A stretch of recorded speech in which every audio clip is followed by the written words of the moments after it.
Mr. President, I rise today to reflect on how we can do what we so often say we want to do here in the Senate of the United States. And that is to help grow our American economy, to help create jobs for people from our home states and from all across our country.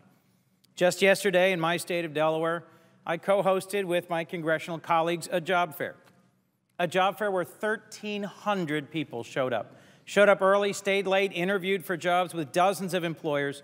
It was just a personal reminder of how many people in my home state and across this great country of ours continue looking for work in this recovery that is still too slow. And it's a reminder that one of our core challenges in the government is to do what we can to create an environment of opportunity and an environment of economic growth where the people we work for have a shot at a better job. Well, one of the things I think we can do is to seize opportunities in the global markets, because 95% of consumers worldwide actually live beyond our borders. And as the Africa Subcommittee Chair on the Senate Foreign Relations Committee, I wanted to take some time today and draw the attention of those in this chamber and who watch us around the country to the enormous opportunity presented by the continent of Africa. Too often, the impression of Africa in the American media and in the popular imagination is one that focuses on crises, on very real humanitarian or security crises in a few countries, like Somalia or Mali or Congo.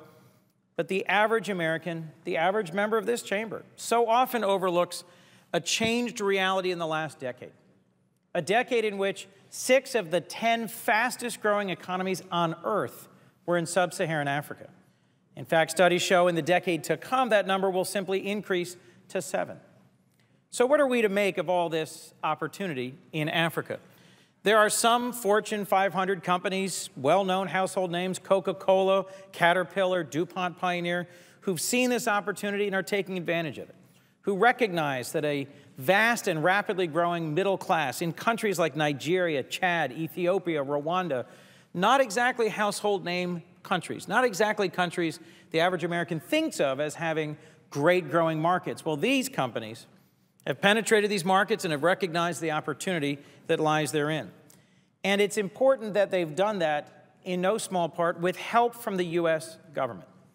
But as I held 2 hearings last year on the subcommittee, and as the folks who worked with me and I met with folks from think tanks and from companies and from embassies, we realized we could do this better. We could be more streamlined, more targeted, and more focused in the work we are doing to take advantage of this remarkable opportunity. It's also, frankly, in our strategic national interest for us to do a better job of promoting U.S.-Africa trade. Because as African economies grow, it promotes free markets, democratic values, good governance, and stability in African countries. And by ensuring that these countries and the region are stable and economically vibrant, we reduce the number of times that we're drawn into humanitarian crises or security crises. And we improve the lot of hundreds of millions of Africans who then go on in a virtuous cycle of building their trade relationships with us. As I've heard time over time, it takes firsthand personal engagement. It takes trade missions. It takes being there in person to grasp the scope of the opportunities and to respond to them responsibly. And to do that well takes American diplomats and American representatives there on the ground. I won't soon forget meeting with a head of state in West Africa on a trip with another senator last year, where he asked us why America isn't more present, why we don't send more trade delegations. His comment was, well, the Brazilians were here last week, the Indians are coming next week, and the Chinese, well, they practically live here. As I've learned in the past year, we are not doing enough as a country, as a government, as a Congress to promote investment and to see this opportunity for what it is. Well, others have seen the opportunity and have seized it. Just to pick one, China has actually exceeded the United States in terms of its total amount of exports to Africa just a few short years ago and has rocketed past us. The amount of foreign direct investment, the amount of export sales, the amount of import sales between China and Africa have grown dramatically. In fact, far more rapidly than the United States.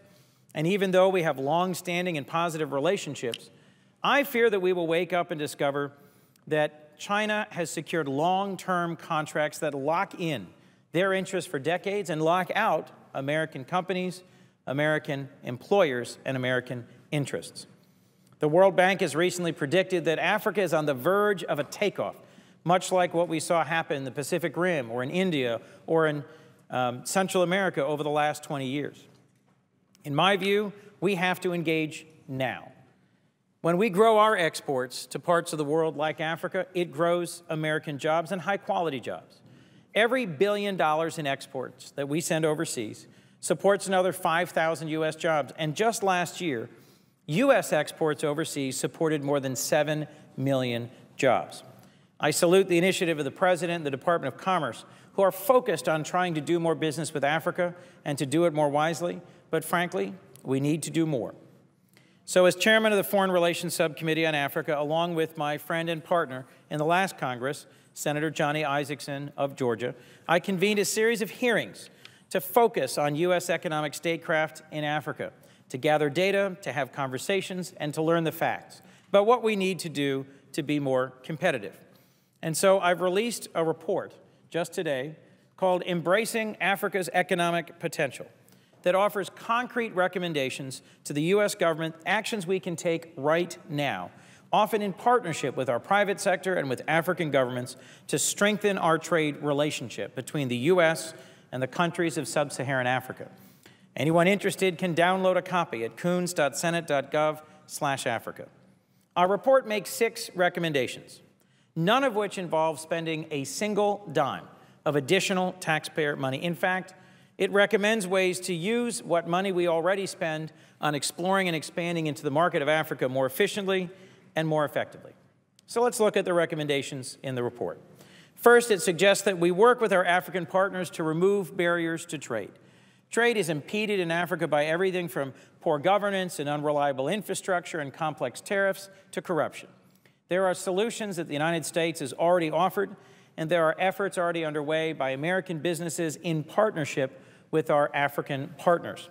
In particular, USAID has set up regional trade hubs that have done great work in breaking through barriers to growing regional trade. But we can and should do more. Second, reauthorize and strengthen the African Growth and Opportunity Act, better known as AGOA, in advance of its expiration in 2015. This legislation has been hugely successful in promoting African exports into the American market and in building mutually reinforcing relationships between the United States and the continent. I think we can do even more to create jobs both in the United States and Africa by diversifying products covered by AGOA, by improving its utilization by African countries, by ensuring its benefits are mutually beneficial between our country and Africa, and by not waiting until the 11th hour to act on reauthorization. Senator Isakson and I in this chamber worked together very hard to secure reauthorization of the third country fabric provision of AGOA last year. But it took longer than it should have and was more difficult than it needed to be. And it is my hope that working together with colleagues here and in the House, we can get a jump on this in advance of 2015. The third recommendation is to improve coordination between the many U.S. government agencies working on trade policy, to develop a comprehensive strategy for investment in sub-Saharan Africa. As many as 10 different federal agencies are responsible for parts of trade policy and international development. So making sure they are working together efficiently is a good way for us to ensure success. Fourth, we need to increase the presence of the U.S. Foreign Commercial Service in critical areas in the region. This chart shows those countries that have the fastest growing economies, and the few places where we have representatives from USAID or from the Department of Commerce. In short, my point is that there are many, many countries in which there are strongly growing economies where we have no representation. We have, in fact, 0 U.S. Foreign Commercial Service officers in 5 of the 6 countries listed here as having the fastest growing economies. In fact, we only have 6 officers in all of sub-Saharan Africa, compared with significantly higher numbers in Asia and elsewhere. I'm concerned the reason for this is that commerce isn't forward-looking in its resource allocation and just doesn't see the scale of the opportunities in Africa. Although I was grateful that Acting Secretary Blank made a trade mission, made a trip to Africa late last year, this was the first time in a decade that a U.S. Secretary of Commerce had made a visit to the continent, and there is much more we need to do. Our fifth recommendation is to bolster support for the agencies that finance and support U.S. commercial engagement overseas, particularly in Africa. That's the Export-Import Bank, known as EXIM, and the Overseas Private Investment Corporation, known as OPIC. They issue political risk insurance, and they help with financing, particularly financing to markets where they don't yet have a robust banking sector and where the rule of law is less certain. These agencies are smart investments that actually generate real returns for American taxpayers and contribute to the bottom line for the American federal government. Our sixth and last recommendation is to engage the community of African-born individuals who now live in the United States, the so-called diaspora community, to strengthen economic ties. Who better to serve as a representative of the American system? Who better to take on the spirit of entrepreneurship and to penetrate African markets than those born, raised, or connected to African countries who've been educated in the United States, who've been successful here, and who now have the resources and opportunity to reconnect with their countries of origin or the countries of their families. We can and must do more to strengthen these resources, and I was pleased to get a chance to speak at the second annual Diaspora Conference hosted by the Department of State last year. It is my hope we will invest further in this untapped resource, something that distinguishes the United States from our competitors in other parts of the world who do not have the blessing of a strong diaspora community as we do. So in short, each of these six recommendations will get us closer to our goal of a more vibrant, a faster growing, a more sustainable U.S.-Africa trade relationship. But the key to implementing these recommendations in an integrated way is to listen to each other, is to embrace them and to move forward across the several committees of jurisdiction, across the 10 different federal agencies and entities, and to develop a coordinated plan for taking advantage of this remarkable part of the world that can also grow American jobs. We have an opportunity to seize, to promote economic engagement, to strengthen the American economy, and to advance the values of freedom and democracy around the world. Make no mistake, though, today we are falling short. We are failing to grasp this opportunity as strongly and clearly as our competitors are. So we can act on a number of smart legislative proposals, including the Increasing American Jobs Through Greater Exports to Africa Act, which I co-sponsored in the last Congress, along with Senators Durbin and Bozeman, and which I hope we will reintroduce shortly, to establish a comprehensive U.S. strategy for public-private investment, trade, and development in sub-Saharan Africa. At the same time, the administration can, and I hope will, do more to coordinate strategy and use our resources effectively. This report we've issued today, I hope will be seen as a wake-up call.